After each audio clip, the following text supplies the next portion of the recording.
முக்கிய செய்தி திமுக அரசின் மக்கள் விரோத விலைவாசி உயர்வை கண்டித்து வீடு வீடாக பிரச்சாரம் செய்ய இருக்கக்கூடிய அதிமுக. கூடுதல் விவரங்களை செய்தியாளர் ராஜேஷ் வழங்க கேட்கலாம். ராஜேஷ், அதிமுகவின் இந்த போராட்டம் குறித்த விவரங்கள். 5 ஆண்டு திமுக ஆட்சியில் மக்கள் படும் இன்னல்களை இல்லந்தோறும் கொண்டு போய் சேர்க்கும் விதமாக விடியா ஆட்சி வீட்டு பில்லே சாட்சி என்ற பெயரில் பனிஷ்மெண்ட் பில் வழங்கிய மக்களுக்கு உண்மை நிலையை உணர்த்தும் பிரச்சாரம் கடந்த 28/1/2026 முதல் நடைபெற்று வரும் நிலையில் இதுவரை 1.4 கோடி குடும்பங்களை அதிமுக சென்று சேர்ந்துள்ளது என அதிமுகவின் அதிகாரப்பூர்வ இணையதளத்தில் தெரிவிக்கப்பட்டுள்ளது. மேலும் மாநகராட்சி மற்றும் நகராட்சி பகுதிகளில் உள்ள அனைத்து பூத்துகளிலும் இப்பிரச்சாரத்தை மேற்கொள்ள ஏதுவாக பிரிண்டர்கள் அனுப்பி வைக்கப்பட்டுள்ளது.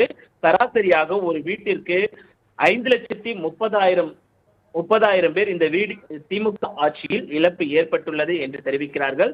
அதன்படி தமிழ்நாடு முழுவதும் உள்ள 2.2 கோடி குடும்பங்களுக்கு கணக்கிட்டால் ஒட்டுமொத்தமாக 11,66,000 கோடி ரூபாய் இழப்பு ஏற்பட்டுள்ளது என்றும் முன்னாள் அமைச்சர்கள், மாவட்ட கழக செயலாளர்கள், மாநில நிர்வாகிகள் என அனைவரும் முன்னெடுத்து செல்லும் இந்த விழிப்புணர்வு பிரச்சாரத்தின் போது ஒவ்வொரு குடும்பத்தினரும் திமுக ஆட்சியால் தங்களுக்கு ஏற்பட்டுள்ள இழப்புகளையும் துயரங்களையும் பகிர்வது இனியும் இந்த ஆட்சி தொடரக்கூடாது என்ற சூளுரையின் முன்னோட்டமே என்று அந்த பதிவில் குறிப்பிடப்பட்டிருக்கிறது. தாங்கள் வழங்கிய தகவல்களுக்கு நன்றி ராஜேஷ்.